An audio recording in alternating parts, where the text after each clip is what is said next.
Hey everyone, welcome back. Ready for another deep dive? Always. What are we tackling today? Well, today we're going cosmic. We're talking about the expansion of the universe, which turns out to be a bit of a head-scratcher for scientists. Oh, I can imagine. Measuring something that vast, constantly moving, it's got to be like trying to hit a bullseye on a roller coaster, right? That's a pretty good analogy. And to complicate things further, there's this thing called the Hubble constant, and it's causing quite a stir. The Hubble constant. Okay, so for those of us who haven't spent the last decade staring through a telescope, what exactly is that? Well, in the simplest terms, it's basically the speed limit of the universe, how fast everything's flying apart. The universe's speedometer. Got it. Precisely. But here's the kicker. We're getting different readings depending on how we measure it. Ooh, that doesn't sound good. Two speedometers, two different speeds.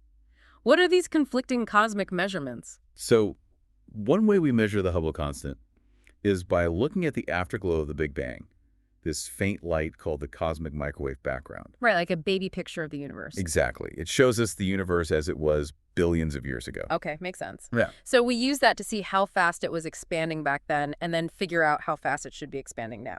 You got it. And those calculations give us a Hubble constant of around 67 or 68 kilometers per second per megaparsec. Kilometers per second per megaparsec. And what is that again? Yeah, astronomers love their complicated units. Don't get too caught up in the specifics. Just think of it as a really, really big unit of distance. Gotcha. So that's method one. What's the other way we're measuring this cosmic speed limit? The second method involves looking at very specific exploding stars called supernovae, which act like cosmic mile markers. They're incredibly bright, and we can use their brightness to calculate how far away they are. Okay, so if we know how far away they are and how fast they're moving away from us, we can calculate the universe's expansion rate. Exactly. And that gives us a Hubble constant of, well, this is where it gets interesting, around 73 or 75 kilometers per second per megaparsec. Wait, hold on. That's a pretty significant difference between the two methods. It is. And that, my friend, is the Hubble tension. So which measurement is right? That's the million-dollar question, isn't it? And that's what we're diving into today. So we've got this cosmic disagreement, two different speeds for the universe. What do we do? How do we figure out which one's right? Well, we dig deeper, of course, and thankfully we've got some pretty amazing tools to help us do that. Oh, you mean like that shiny new James Webb Space Telescope everyone's talking about? Exactly. The JWST is giving us a whole new perspective on the universe, literally. Okay, so how does the JWST help us solve this Hubble tension? I'm on the edge of my seat. So remember those supernovae we talked about, the cosmic mile markers? Well, the JWST has been observing a distant supernova, nicknamed Supernova H0pe. And get this, they've actually been able to observe it multiple times. Wait, what? Multiple times? How is that even possible? Did they, like, rewind the universe or something? Not quite rewind, but close. It's a phenomenon called gravitational lensing. It's like this. Imagine you've got a bowling ball on a trampoline. Okay, I'm visualizing it. Good. Now, imagine that bowling ball represents a massive galaxy cluster.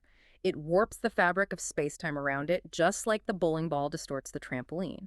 Now, if light from a distant object, like our supernova, passes by that warped space-time, It gets bent. you got it, like a giant magnifying glass in space. So we're seeing multiple images of the same supernova because its light is being bent and amplified by this massive galaxy cluster. Exactly. It's like the universe is giving us multiple replays of the same event, just from different angles and with slightly different arrival times. That is so cool.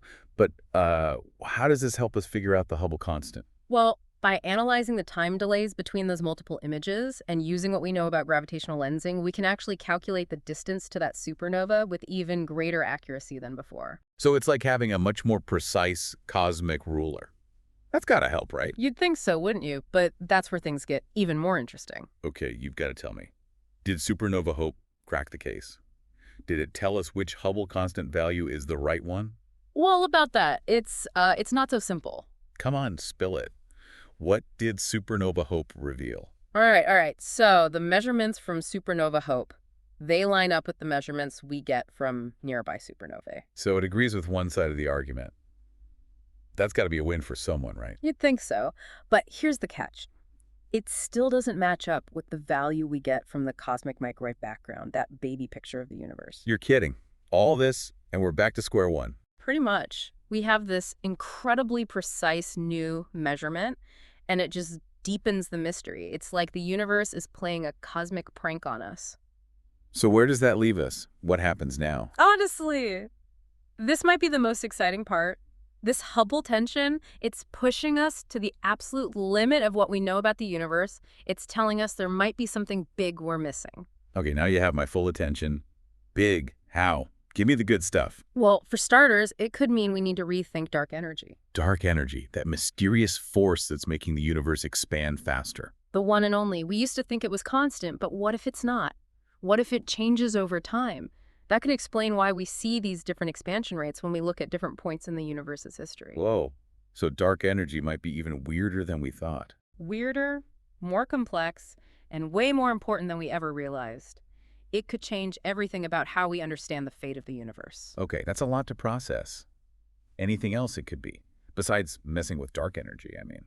Well, it could also mean our whole cosmological model, our understanding of how the universe works at the biggest scales, needs some serious tweaking. So there might be some new physics, some hidden rules we haven't figured out yet. Exactly.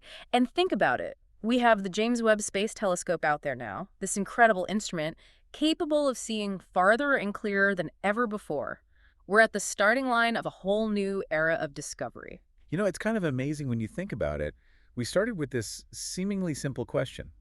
How fast is the universe expanding? And look where we ended up. On the edge of potentially rewriting the laws of physics. That's the beauty of science, right? Always more to learn, more to explore. There's never a dull moment in the universe. Absolutely. So to everyone listening, keep looking up, keep asking questions, and who knows, maybe one of you will be the one to finally solve the mystery of the Hubble tension. Until next time, keep exploring the cosmos.